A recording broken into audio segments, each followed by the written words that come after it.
Good morning. Just got to Springfield from St. Louis. Took me an hour and a half. Springfield, Illinois, that is. So, hey guys, want to talk about defensive driving this morning. Because being safe on the roadways out here is the biggest thing. I don't know about you, but I definitely don't want to cause any wrecks or any accidents where someone gets hurt. So let's do a walk around to the truck, kind of check everything out while we're talking about it. You know, scanning the road is probably the biggest thing on defensive driving because you never know what's going to happen, and you should expect the unexpected to happen, right? Because we just don't know what's going to happen. So if we just always expect the unexpected, that car is going to merge onto the highway and he's going to come out in front of us, that car sitting on the side of the road is going to pull out onto the road, or there's going to be a deer run in front of us, then we're always prepared to react. And that's the biggest thing, is being able to react and react in time that no one gets hurt and that we're safe, right? Because the last thing we want to do is hurt anybody on the roadway. And by the way, we are responsible. There is big law firms out there waiting to sue our company and put us in jail. Let's just be honest about it. The other day down by where I live, there was a major wreck and a guy caused an 8-car pileup and 3 people died in that, and he is sitting in jail right now. So we got to be safe on the roadways, and like I said, expect the unexpected. If there's a car waiting to turn out, they're going to turn out in front of you. They're going to pull out in front of you. So you should be ready to hit your brakes, be ready to stop, slow down, whatever it is. Cars are going to speed up, and they're going to pass you, and then they're going to slow down in front of you. It happens all the time. They may or may not use their blinker. It happens all the time. You have to expect the unexpected. And that's a lot of what defensive driving is. It's just expecting something to happen and being ready to react, because that's our biggest defense, is being ready to act and knowing what you're hauling. Obviously, if you're hauling a load of water, or if you're hauling a load of, watermelons, that's what I haul, groceries. So you may haul something totally different. It's going to depend on how long it's going to take you to stop. Like, I know if I have a load of toilet paper, say, that's going to be a light load. I won't need as much room to stop. But on the other hand, like I said, watermelons or water even, that's a heavier load, and it's going to take me longer to stop. So that's a big thing too, is knowing how much room you need. And another thing in defensive driving is giving yourself the space. Don't ride right behind somebody. Don't be right on somebody's tail end, because you don't know what that person's going to do. If they need to slam on their brakes, or it don't even have to be they need to. They can be like, oh crap, that was my exit. Hit their brakes, swerve over. It happens all the time. And they don't care that you're behind them. They don't care if you're going to be able to stop. They don't care. And you're not going to be able to change that as a driver. You're the professional, and you should drive as such. Driving can be challenging. It can be very challenging. And you can't stress it enough that good defensive driving is giving yourself the space and expecting the unexpected, because they're going to pull out in front of you. It's just going to happen. That car merging on the highway is going to speed up and try to get in front of you. Oh no, it's a big truck. I don't want to be behind that big truck.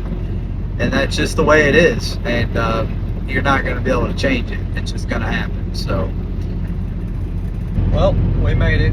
We're a Savoy. Next stop. That Coca-Cola's got a Kenworth. I like Kenworths. They look pretty cool. All Alright, I got a few more minutes on break until I gotta head to Vandalia, going to an Amish farm. So, situational awareness. That's very important because I was on the interstate here a couple weeks ago going home from work actually. So I'm a city driver. I'm home every night. I have drove over the road, but that was back when I first got my CDL, and thank goodness I'm not a over the road driver anymore. I sleep in my own bed and it's a good life. So situational awareness. I was on my way home from work and I was in my personal car, and I was following a car that was following a tractor trailer. Now there was a lot of construction in the area, and the car was on this tractor and trailer. I mean, you couldn't have fit a motorcycle in between them. And the highway, it kind of veers to the left onto some new pavement because they're getting ready to tear up the old pavement, and the tractor and trailer veered to the left, and the car didn't know it was coming. He had out-of-state plates on his car, so he was not aware of the situation. And so when the tractor and trailer veered, the car almost kept going straight. Well, the other lane next to him also veered, so he almost hit a car beside of him, and then he cut back. And not even 2 seconds later, he thought, oh crap, instead of, backing off the tractor and trailer, he thought, oh crap, let me get over to the right lane and pass him. So he starts to get over, not realizing a divider wall was about ready to divide both of the southbound traffic lanes, and almost hit that divider wall. So, it was a bad situation. The guy obviously wasn't a good driver, in my opinion. I'm not trying to talk bad about anybody, but I mean, when you're that close to another vehicle, regardless of what vehicle it is, you have no idea what's in front of you. And you're from an out of state. You don't know the area you're in. It's not like you drive that highway every single day. Not that you should ride that close to someone, but I mean, the highways I drive every day.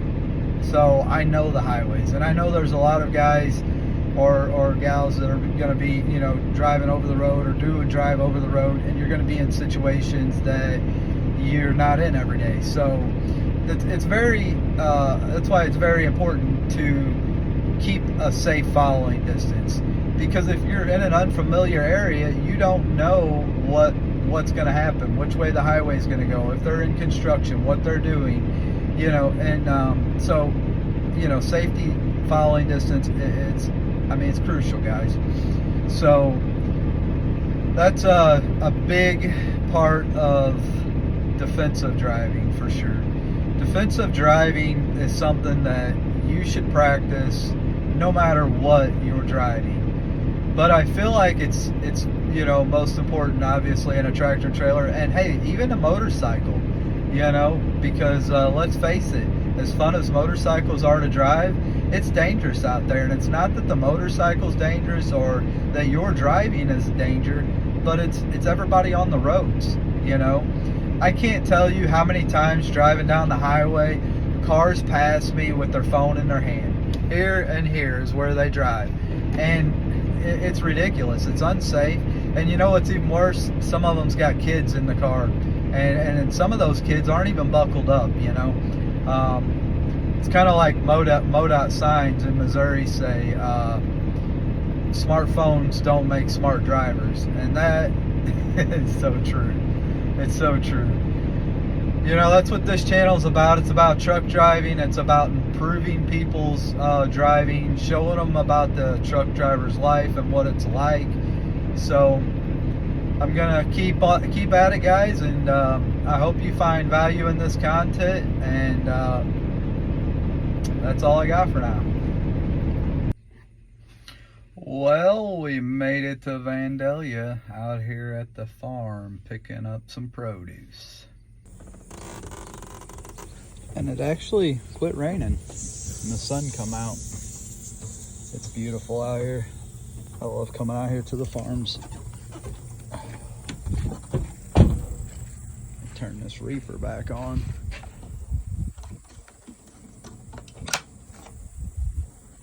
Make sure she fires up.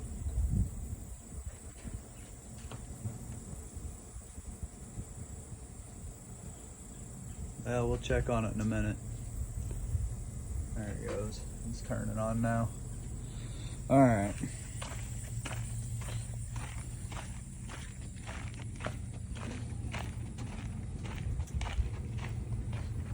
A load of pumpkins. Look at the tires on that thing, if that's what you want to call them. You ain't gonna get no flat on that. Look at some of these pumpkins. Pretty wild.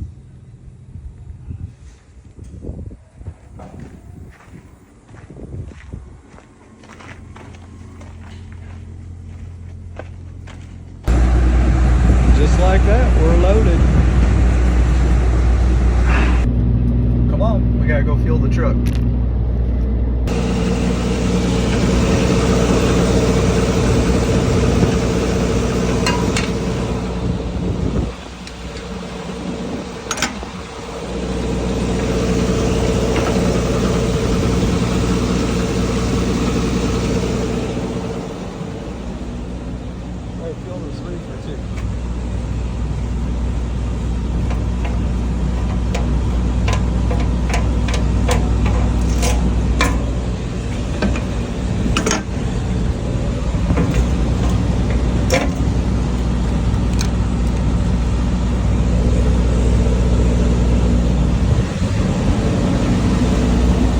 Yep, we need some of this too.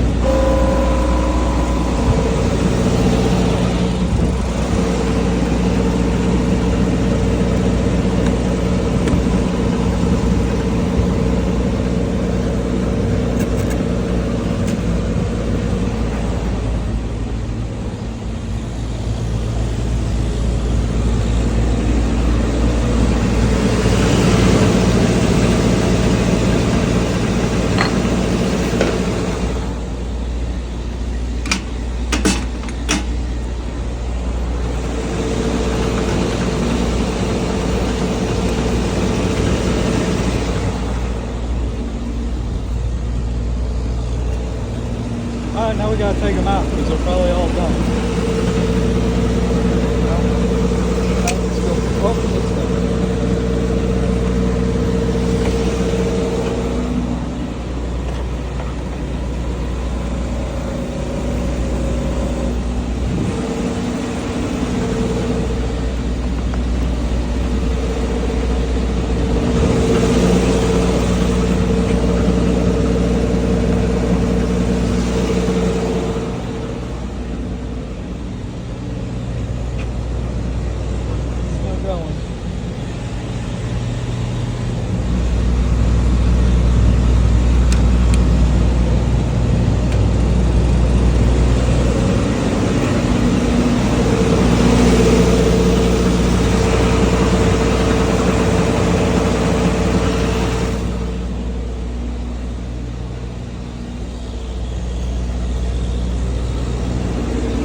We gotta go drop the trailer. We're not done yet. Almost, though.